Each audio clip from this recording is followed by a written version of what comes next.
Hello friends, welcome to Creative Medicine. In this lecture, we will learn about Hello friends, if you were asked where are mineralocorticoid receptors present?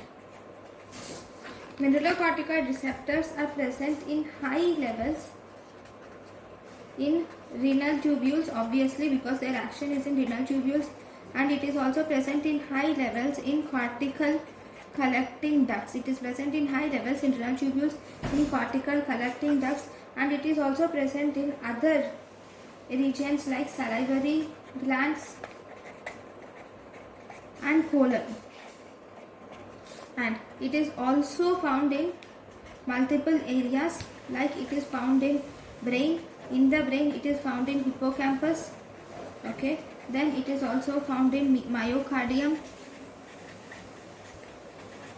it is also found in peripheral vasculature, okay, then it is found in brown adipose tissue,